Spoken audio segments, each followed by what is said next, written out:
Bienvenue sur ce nouvel épisode de podcast. C'est le retour.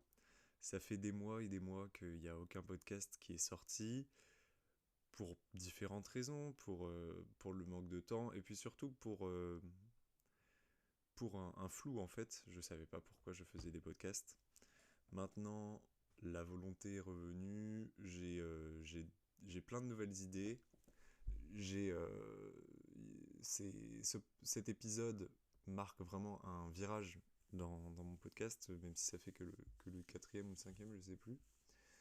Parce que maintenant, je vois un petit peu plus ce que je veux, pourquoi je fais ce podcast, pour qui, et puis tout va être un peu plus organisé. Je vais tout expliquer.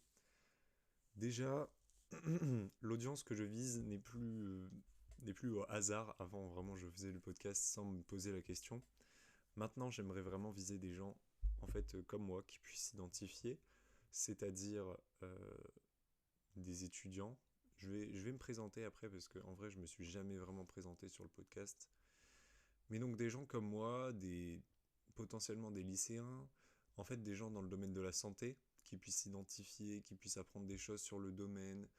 Je viens de dire des lycéens, parce que pour les personnes qui souhaitent faire un métier dans la santé, donc ça peut être vachement intéressant.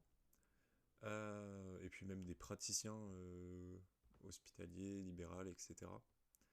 Ça serait génial. Donc je vais me présenter, parce que je me suis jamais vraiment présenté. Je m'appelle Gauthier déjà. J'ai 19 ans, et puis on va faire très simple euh, pour que tu puisses vraiment appréhender quel genre de personne je suis.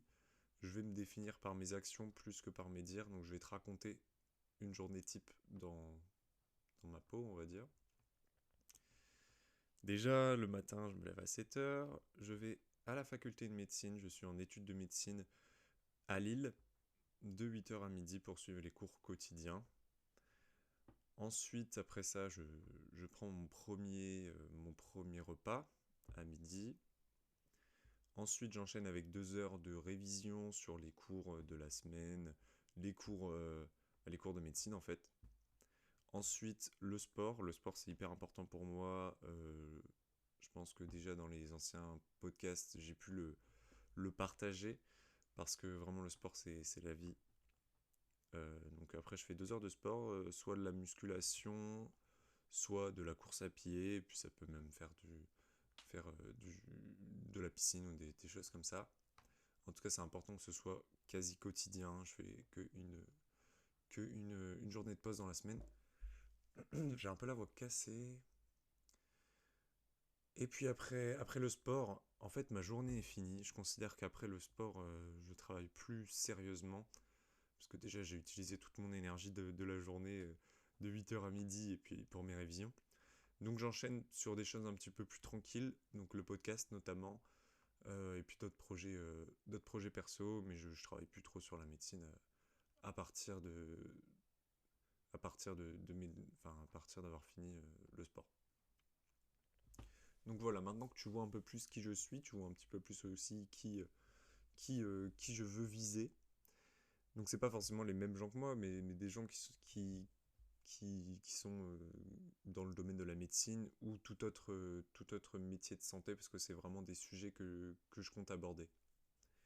Donc pour parler du sujet de l'organisation, le podcast maintenant, enfin chaque épisode sera divisé en différents segments, différentes parties.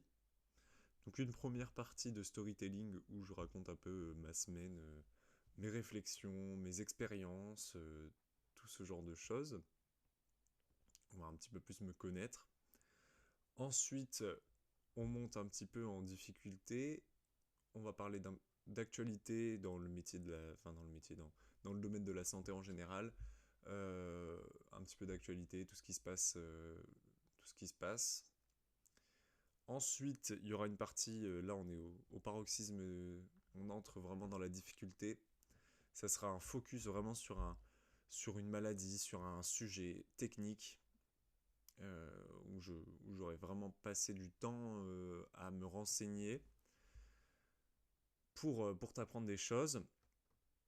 Ensuite, suite à cela, il y aura un défi de la semaine, enfin de la semaine ou du mois. En fait, je pense faire des podcasts tous les mois, donc ce sera le défi du mois qu'il faudra faire pendant tout le mois du coup, en lien avec l'actualité ou bien le sujet sur lequel je me suis focus.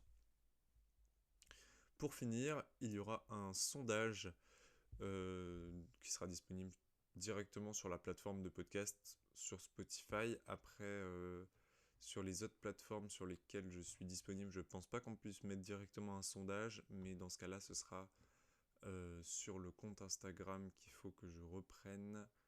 Mais pour cet épisode, on va juste faire sur Spotify. Je vais peut-être pas faire sur Insta. Donc voilà, pour le moment, il y a toutes ces parties. Donc storytelling, actualité, focus technique, défi et sondage. Et puis c'est voué à être modifié. Pour le moment, c'est ça. Par exemple, j'aimerais bien répondre à vos questions, mais pour le moment, il n'y a pas de questions pour être honnête. Donc ça viendra. Ok, donc on va commencer avec le premier segment, l'actualité. Alors qu'est-ce qui s'est passé cette semaine, même ce mois, il s'est passé beaucoup de choses. Je pense notamment à des lois qui sont passées, mais c'est pas ce dont je vais parler. Je me suis pas penché là-dessus très sérieusement. Je vais plutôt parler d'autre chose qui me paraît important également. C'est un nouveau médicament contre le vitiligo qui est maintenant remboursé par la sécurité sociale. Auparavant, il y avait évidemment des traitements pour traiter le vitiligo, mais aucun n'était remboursé par la sécurité sociale. Euh, pour commencer, je vais définir ce que c'est le vitiligo. Le vitiligo, donc c'est une maladie qui se caractérise par des plaques blanches sur la peau, assez diffuses, sur certains segments ou vraiment très généralisées. C'est une maladie auto-immune en fait, c'est les cellules du corps, donc les cellules immunitaires qui vont attaquer les cellules qui produisent les pigments de la peau, qu'on appelle les mélanocytes, qui produisent la mélanine. Et en fait, dans cette maladie, ces cellules sont détruites par le corps lui-même, et donc il y a moins de pigments sur des parties localisées. Ce traitement, il consiste donc à réduire la réponse inflammatoire, la réponse auto-immune. C'est sous forme de crème qu'on applique directement sur la peau lésée.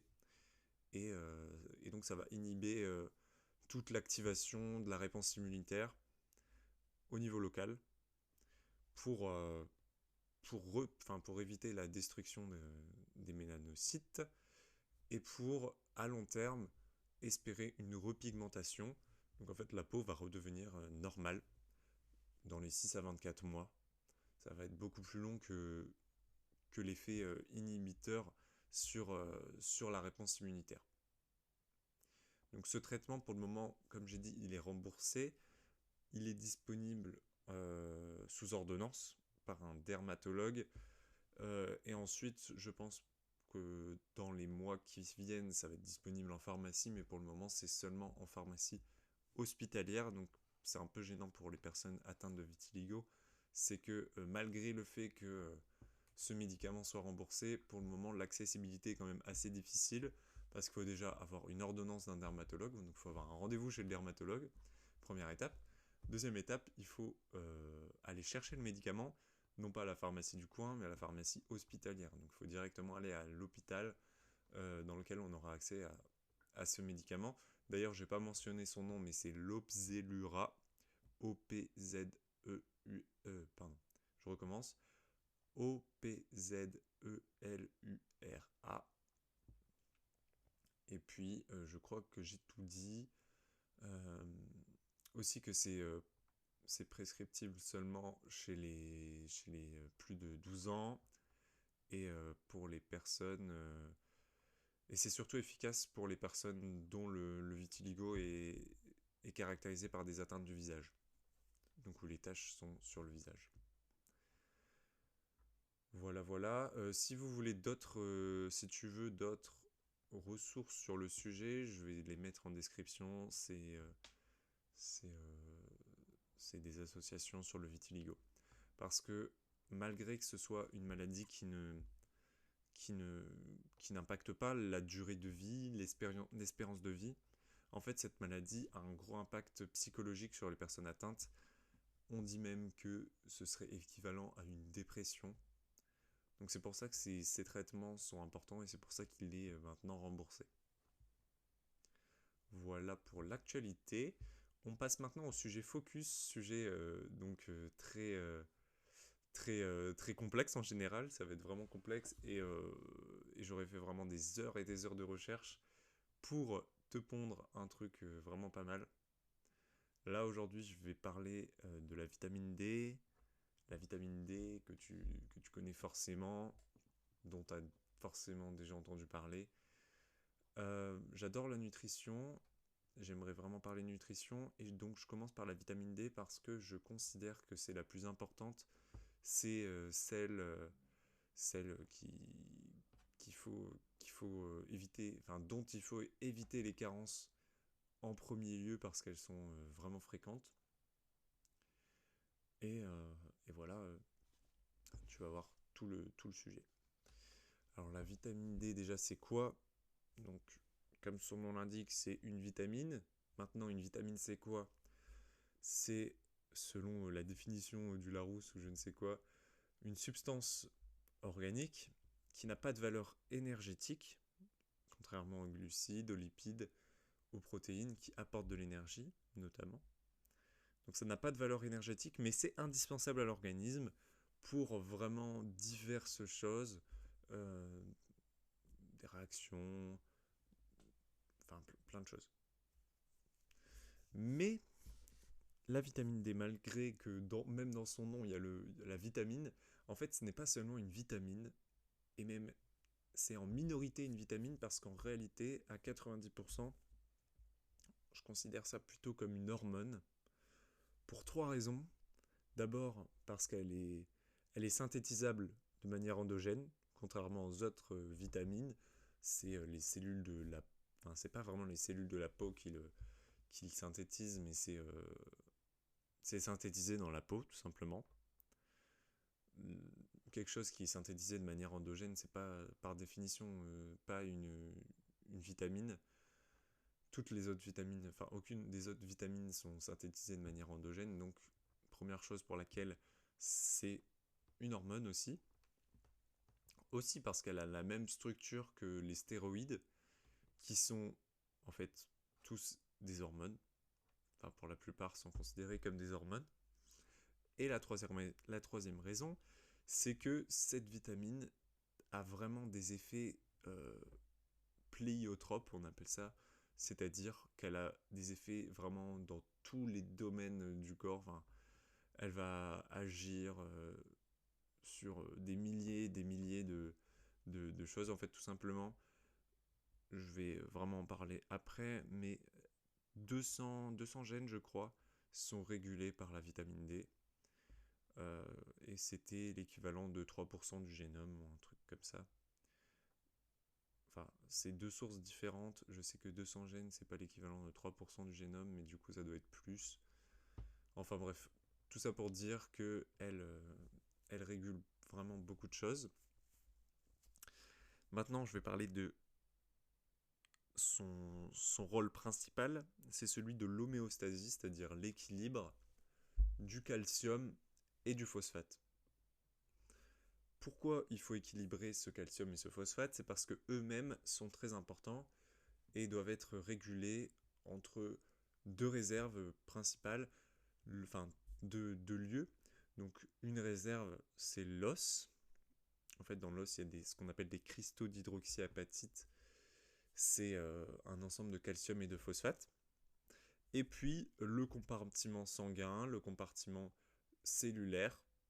Donc il faut réguler dans chaque compartiment, est-ce qu'il y a assez de calcium, de phosphate et tout ça, parce qu'ils ont des rôles dans plein de domaines également, mais donc il faut en avoir assez dans les os forcément pour être solide. Il faut en avoir assez dans les nerfs, notamment du calcium, pour la conduction nerveuse, dans le sang, pour la coagulation, dans les muscles pour la contraction, dans les cellules pour communiquer entre elles.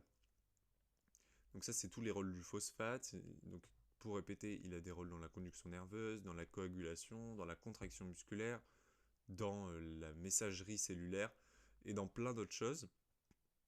Le phosphate, il a des rôles de régulation enzymatique. Par exemple, les enzymes sont phosphatées ou pas, et ça caractérise leur activation ou non. C'est dans ce sens qu'il est impliqué dans la régulation enzymatique.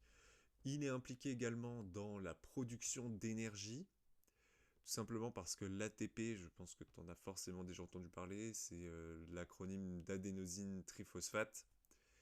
C'est, comme son nom l'indique, composé de phosphate, donc il va être très important dans la production d'énergie. Et si on n'a pas de phosphate, on n'a pas d'énergie, on est mort en fait. Donc tu l'auras compris, la vitamine D qui régule le calcium, le phosphate, est donc primordiale. Ensuite, donc ça c'est tous les rôles extra osseux, on va dire.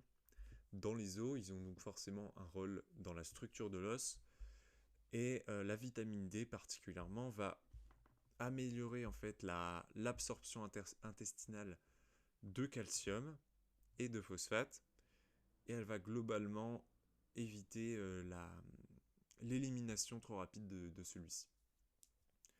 Elle va aussi activer les ostéoblastes, donc c'est les cellules de l'os, ce qui va donc favoriser la formation, la néoformation osseuse, mais ce qui va aussi activer indirectement les ostéoclastes. Donc là, c'est aussi des cellules des os, mais c'est les cellules au contraire qui détruisent l'os.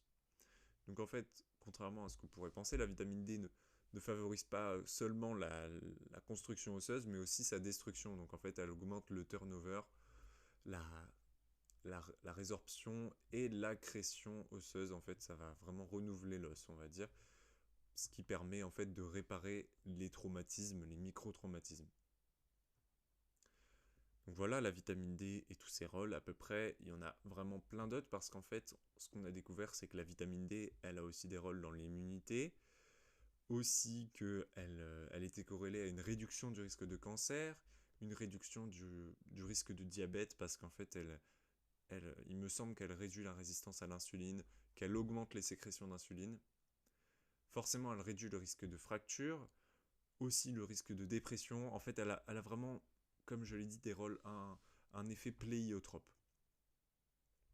Cette vitamine D, donc, vu qu'elle est très importante et qu'elle régule des choses très importantes, elle est également très régulée elle-même. Ce qui en fait également, je ne l'ai pas dit avant, mais les hormones s'autorégulent en général.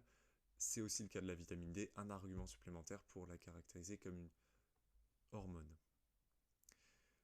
Pour revenir sur ce sujet d'ailleurs, j'ai dit que pour moi c'était à 90% une hormone. Pourquoi? Tout simplement parce que 90% de la vitamine D dans le corps est produite de manière endogène. Il y a seulement 10% qui provient de l'alimentation. Voilà pourquoi pour moi c'est principalement une hormone plus qu'une vitamine. Donc cette vitamine D, la concentration en vitamine D dans le corps est régulée par différentes choses, notamment les hormones parathyroïdiennes qu'on appelle la PTH, également des facteurs donc FGF23 qui est produit par les ostéoblastes, il me semble, pour réguler négativement. En fait, tout est régulé, c'est-à-dire que s'il y a trop de vitamine D, et ben en fait, elle va s'autoréguler pour réduire sa concentration. Donc en fait, tout ce système est très complexe, vraiment très complexe. Voilà, donc la vitamine D c'est très important. Seulement, il y a beaucoup de carences. On considère que 1 milliard de la population, c'est-à-dire vraiment beaucoup de gens, parce que je crois qu'on est 8 milliards, si je ne me trompe pas, en tout cas on est dans les environs de 8 milliards sur Terre. Ça représente donc une grande partie de la population. Seulement, je vais pondérer cet argument parce que la carence, elle dépend de la définition des différentes études. selon les concentrations sanguines. Donc vraiment une vraie carence. Je me suis penché sur le sujet au niveau de l'Europe. Il y a à peu près 10% des Européens qui sont véritablement carencés, enfin, qui ont vraiment une déficience, qui sont déficients. Seulement, donc voilà, il y a la carence, nanani nanana, donc on va se dire, on va se supplémenter. Mais maintenant, il y a un gros problème, et c'est vraiment le sujet qui m'a le plus passionné sur ça, c'est que la supplémentation en vitamine D n'améliore rien. C'est-à-dire qu'elle n'améliore pas le risque de fracture, elle n'améliore pas le risque de cancer, elle n'améliore pas la réponse immunitaire, elle n'améliore pas le risque de diabète, etc. Donc ça paraît vraiment bizarre. Après tout ce que je vous ai dit de tous ces rôles importants à la vitamine D, pourquoi, quand on la supplémente dans l'alimentation par des gélules, etc., pourquoi ça n'améliore rien? Là, on entre dans un domaine où c'est vraiment mes théories, en fait, principalement. C'est aussi des choses sur lesquelles sur lesquelles je me suis inspiré dans les articles scientifiques, mais c'est aussi ma théorie. C'est que, d'abord, tout est multicausal. Vraiment, on a dit que c'était un sujet très complexe. En fait, par exemple, dans les études, peut-être que ce qui justifie qu'il n'y ait pas d'effet montré de la supplémentation en calcium, c'est que, par exemple, les personnes sont également carencées en d'autres choses, notamment... pardon, j'ai parlé de calcium, je suis allé trop vite. Je voulais dire, on recommence. Peut-être que le fait que les personnes soient carencées en vitamine D et qu'ils soient supplémentés mais que ça ne provoque pas d'amélioration, c'est peut-être aussi parce que c'est associé à d'autres carences.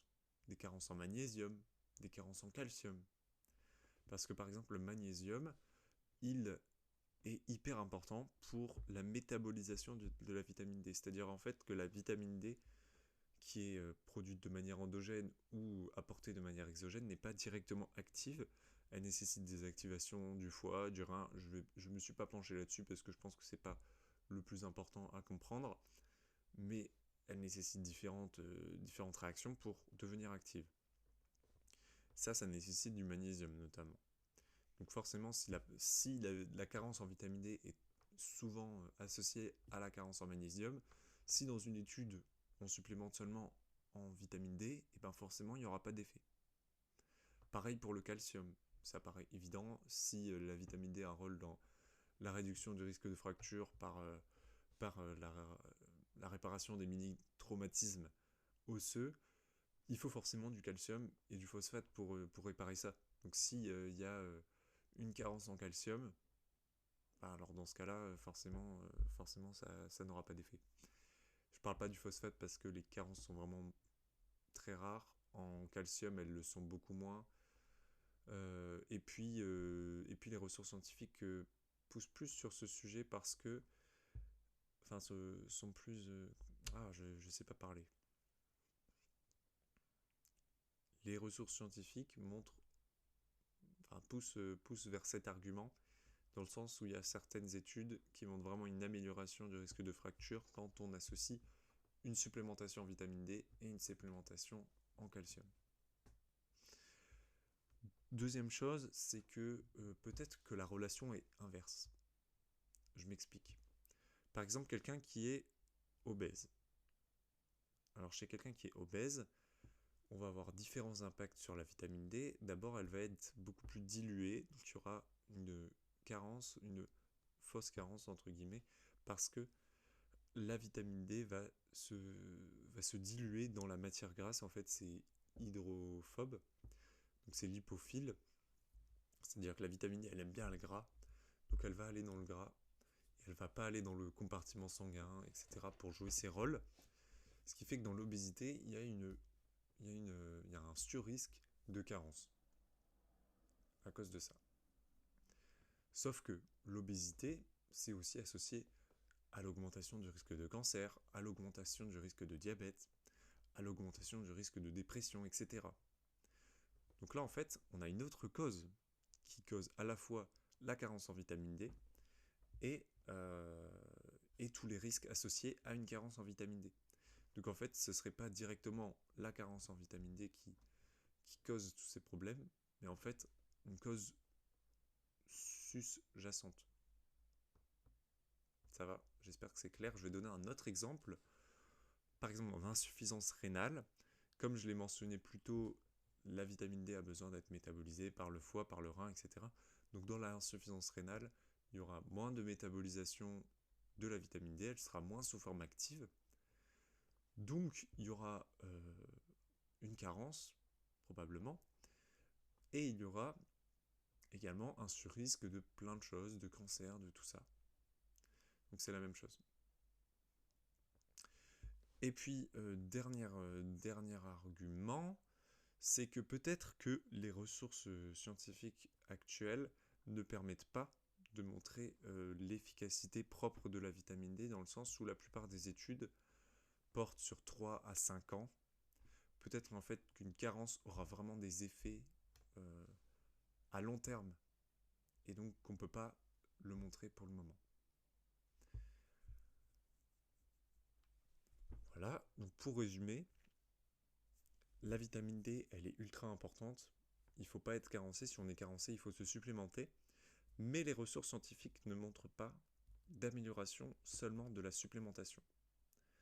Ce que je pense, vraiment ça ne tient qu'à moi, c'est mon avis, c'est que la vitamine D, plus qu'être importante, enfin déjà elle est importante, mais c'est aussi surtout un marqueur de bonne santé. Si tu es carencé en vitamine D, ça veut dire qu'il y a un problème après sur ton exposition au soleil, sur ta consommation en poisson, etc., qui sont, elles, associées à une bonne santé. En fait, même pour revenir encore à donner des exemples, peut-être que c'est l'exposition au soleil en fait qui donne toutes ces améliorations sur le risque de fracture, de diabète, de dépression, de cancer, d'immunité. Parce que si on s'expose au soleil, on aura plus de vitamine D et on aura tous les avantages. En fait, c'est peut-être pas la vitamine D en elle-même, mais les rayons du soleil qui apportent tous ces bienfaits. Pareil pour le poisson, notamment le poisson gras, est associé à la vitamine D. Il y a de la vitamine D dedans. Donc peut-être que c'est pas la vitamine D qui provoque tous ces bienfaits, mais le poisson en lui-même, d'autres molécules dans le poisson. Donc voilà, je reviens à ce que je disais, c'est que je pense que si on se fait diagnostiquer une carence en vitamine D, il faut déjà se supplémenter, mais surtout s'inquiéter de sa santé au global. Il faut essayer, en fait, d'avoir un comportement, d'avoir des habitudes de vie qui sont associées à des personnes qui ont des taux de vitamine D élevés. Donc je le répète, des personnes qui sont exposées au soleil, qui consomment 1 à 2 fois par semaine du poisson gras, qui ne sont pas en situation d'obésité et qui évidemment n'ont pas d'autres complications comme des insuffisances hépatiques, des insuffisances rénales. Donc en fait, il faut avoir vraiment une vision plus globale à mon avis. Et puis voilà, j'ai fini sur tout ce sujet complexe. J'espère avoir été clair, en tout cas ça m'aura passionné. J'espère avoir réussi à partager ça. Maintenant, on passe au défi, en lien justement avec cette vitamine D et en lien avec tout ce que je viens de dire. C'est que je veux que pendant 1 mois, tu fasses des comportements qui sont associés à des taux élevés en vitamine D. C'est-à-dire 2 choses. Manger 2 fois par semaine du poisson gras. Pendant 1 mois, tu dois faire ça jusqu'au prochain épisode. C'est-à-dire des poissons gras, donc c'est le saumon, la truite, la sardine, le thon, et puis il y en a plein d'autres. Ils sont généralement riches en vitamine D, donc il faut essayer d'en manger 2 fois par semaine. Et puis deuxième défi, enfin ça reste un défi global, mais deuxième chose à faire, s'exposer 30 minutes par jour au soleil. Alors, je sais que ça peut être difficile. Moi, j'habite dans le nord de la France. Il n'y a pas de soleil tous les jours. Mais c'est pour ça que je donne une valeur de 30 minutes. Peu importe s'il y a du soleil ou pas, tu dois sortir 30 minutes, aller marcher euh, pour t'exposer. Les études, ce qu'elles montrent sur le sujet, c'est qu'une exposition de 2 fois par semaine, donc deux expositions par semaine de 5 à 30 minutes, donc c'est vraiment large, en fait ça dépend de plein de choses, entre 11 et 15 heures, permet de compléter les besoins en vitamine D. Donc je répète, 5 à 30 minutes entre 11 et 15 heures de la journée, hein, c'est les heures de la journée.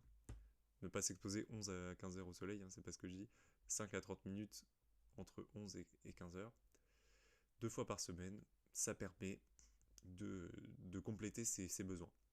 En fait, vraiment, faut voir la chose comme ça, c'est que la majeure partie de la vitamine D vient du soleil. Vraiment, ça va être 1000 fois plus efficace que par l'alimentation.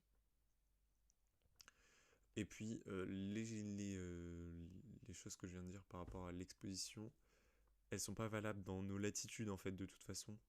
Donc, en réalité, il faut s'exposer beaucoup plus que ce que je viens de te dire. C'est pour ça que je conseille et que j'exige pour ce défi de s'exposer 30 minutes par jour au soleil. Voilà. Fin de l'épisode. Dernière chose, c'est le sondage de la semaine. Je vais quand même le mentionner à l'oral, mais de toute façon, il faudra y répondre sur Spotify ou sur Instagram si je me motive à le faire. C'est combien de temps passez-vous au soleil par jour? Moins de 15 minutes, 15 à 30 minutes, entre 30 minutes et 1 heure ou plus d'1 heure. Voilà, ça m'intéresse pour pouvoir voir un petit peu vos habitudes. Donc voilà, cet épisode aura duré 30 minutes. Je pense qu'on redémarre bien. J'espère vraiment avoir été clair. Vraiment, je suis très content de reprendre les podcasts et que ce soit beaucoup plus organisé, que je vois beaucoup mieux vers où je vais. Il y aura un podcast normalement chaque mois. Il y aura un podcast chaque mois. Il y a pas de normalement. C'est chaque mois il y aura un podcast. Toujours dans cette organisation-là. J'espère que ça t'aura plu. Suis bien le défi. Bon courage à toi. Je vais le faire aussi de mon côté. Évidemment, hein, je fais les défis que je donne. Sinon, ça n'a pas d'intérêt. Voilà, bon courage. Et puis, au mois prochain.